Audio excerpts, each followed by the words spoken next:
Mesdames et messieurs, bonsoir et bienvenue. Ce soir, nous vous proposons un tour d'horizon des actualités marquantes au Togo et à travers le monde. Le poste de pesage à l'essieu de Djereouye à Takpame a été reconnu conforme aux normes en vigueur dans l'espace UEMOA. Une reconnaissance qui a été faite par l'agence togolaise de métrologie Atomet à la suite d'une opération de vérification conduite en milieu de semaine dernière. Vous le verrez. Sur la scène internationale, les célébrations du 50e anniversaire de la CEDEAO, Communauté économique des États de l'Afrique de l'Ouest, ont été lancées ce mardi à Accra, au Ghana, en présence de Madame Victoire Tomega Dogbe, Premier ministre du Togo, représentante du chef de l'État togolais Faurice Zimna Nyasingbe. Nous y reviendrons. Transport en ouverture de ce journal, le poste de pesage à l'essieu de Djereouye à Takpame a été reconnu conforme aux normes en vigueur dans l'espace UEMOA. Cette reconnaissance a été faite par l'Agence nationale de métrologie Atomet à la suite d'une opération de vérification conduite en milieu de semaine dernière. L'infrastructure conçue pour mesurer le poids des camions circulant sur la nationale numéro 1 a été soumise à des tests selon des standards internationaux de la métrologie légale OIML. La validation technique du dispositif ouvre désormais la voie à une série de contrôles périodiques. En effet, un contrôle de conformité sera effectué tous les 6 mois, accompagné d'un suivi technique trimestriel assuré par la Société autonome de financement pour l'entretien routier SAFER. Cette régularité vise donc à assurer le bon fonctionnement du système de pesage et à préserver les infrastructures routières du pays dans un contexte où les autorités affichent une volonté de garantir la durabilité des investissements réalisés dans le secteur des transports. Implanté à la sortie nord d'Atakpame, le poste de contrôle de Djereouye joue un rôle stratégique dans la régulation du trafic routier sur les corridors commerciaux reliant le sud et le nord du pays. Il permet d'identifier et de sanctionner les véhicules en surcharge dans le but de préserver la sécurité des usagers et de prolonger la durée de vie des chaussées. Nous poursuivons sur le fil de l'actualité nationale. Au Togo, le centre hospitalier préfectoral de la ville de Vaughan va accueillir une nouvelle infrastructure médicale spécialisée en ophtalmologie. Les travaux de construction de la clinique ophtalmologique ont débuté en fin de semaine dernière à la suite d'une cérémonie de pose de la première pierre présidée par le secrétaire général du ministère de la Santé, Otobé Kokou. De ce fait, ce projet entièrement financé à hauteur de 705 millions de francs CFA par l'organisation suisse Togo Opnin AI6 s'inscrit dans une dynamique de renforcement de l'offre de soins spécialisés dans le pays, spécifiquement dans le domaine de la santé oculaire. La future infrastructure annoncée comme l'une des plus modernes du pays sera dotée d'équipements destinés au diagnostic, au traitement et à la chirurgie des affections ophtalmologiques avec une attention particulière portée à la prise en charge de la cataracte, pathologie qui demeure l'une des principales causes de cécité au Togo. L'établissement, une fois opérationnel, devrait constituer un pôle de référence au niveau national, tant pour la qualité des soins que pour sa capacité à désengorger les centres spécialisés de la capitale. Par ailleurs, l'ouverture de cette unité ophtalmologique interviendra dans un contexte de réforme du système sanitaire togolais. Dans le chapitre de la religion, le dimanche dernier était l'apothéose de la Convention pascale des Églises des Assemblées de Dieu du Togo.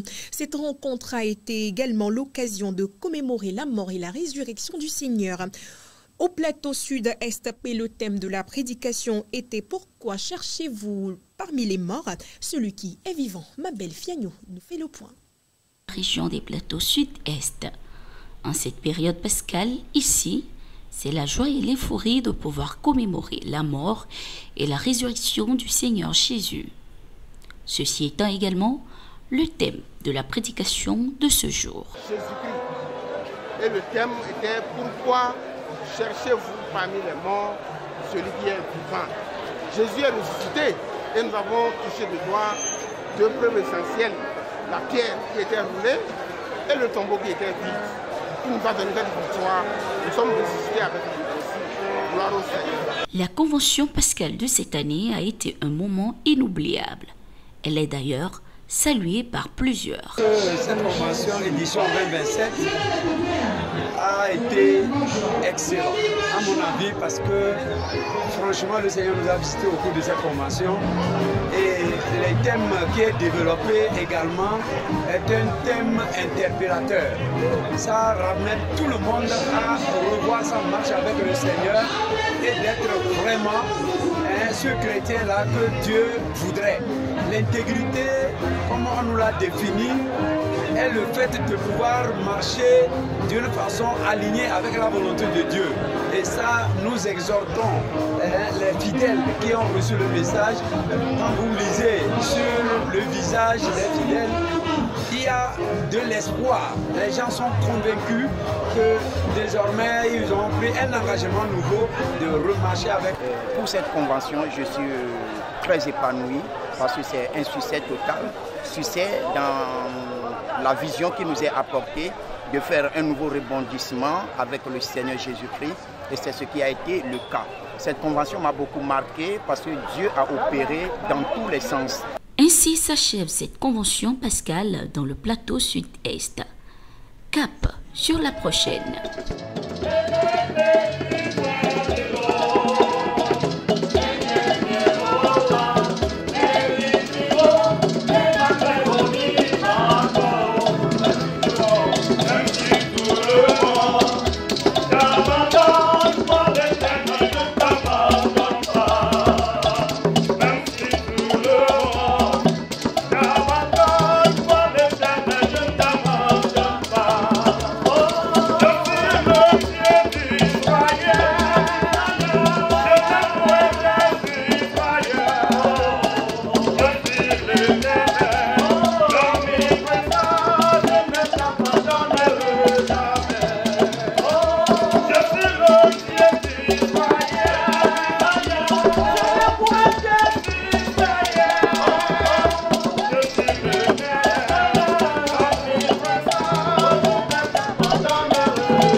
International, la célébration du 50e anniversaire de la CEDEAO, Communauté économique des États de l'Afrique de l'Ouest, a été lancée ce mardi à Accra en présence de Madame Victoire Toméga-Dogbe, Premier ministre du Togo, représentante du chef de l'État togolais Faurice Zimna Gnassingbé.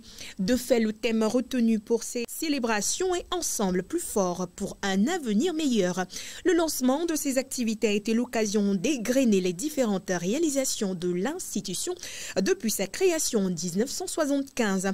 Il s'agit entre autres de la suppression de visas entre les États membres, de la libre circulation des personnes et des biens, de la facilitation des échanges commerciaux au sein de l'espace et de la réalisation du corridor Abidjan-Lagos. En outre, il est prévu un conseil extraordinaire des ministres de la CEDEAO ce mercredi, toujours à Accra, pour examiner les conséquences du retrait du Burkina Faso, du Mali et du Niger. Pour le président ghanéen John Dramani Mahama, ce 50e anniversaire n'est pas seulement une célébration, mais un moment solennel de réflexion. Et puis, en Côte d'Ivoire, des descentes policières ont permis de sauver 33 Ouest-Africains d'un réseau de traite d'êtres humains. Ce réseau incitait les personnes à payer des frais et à fournir du travail forcé en leur promettant des emplois au Canada, a annoncé mardi Interpol, l'agence internationale de police. Les victimes ont versé jusqu'à 9 000 $ à des prétendus recruteurs qui les ont finalement emmenés à Abidjan, en Côte d'Ivoire, où elles ont été retenues sous contrainte physique et psychologique, a indiqué l'agence dans un communiqué. Elles ont également été contraintes d'aider d'autres personnes à escroquer des personnes en leur promettant un emploi à l'étranger, en se prenant en photo dans des restaurants et hôtels haut de gamme et en les publiant en ligne comme si elles se trouvaient au Canada. Les trafiquants leur ont accordé des contacts limités avec leur famille afin de maintenir l'illusion de vivre à l'étranger. Les premières descentes sur deux des sites associés au réseau de traite ont été menées en février dans le cadre d'une opération conjointe en Côte d'Ivoire et au Ghana, pays d'origine de certaines des victimes. Le stratagème a été révélé lorsque le père de 2 victimes s'est manifesté auprès des autorités ghanéennes. Les victimes étaient originaires du Bénin, du Burkina Faso, du Togo et du Ghana. Après leur libération, les 33 victimes ont été confiées à une organisation non gouvernementale pour évaluation selon le communiqué d'Interpol. Voilà pour les principaux titres de ce jour. Merci de nous avoir suivis. Restez avec nous pour plus d'actualités sur la RT JVA.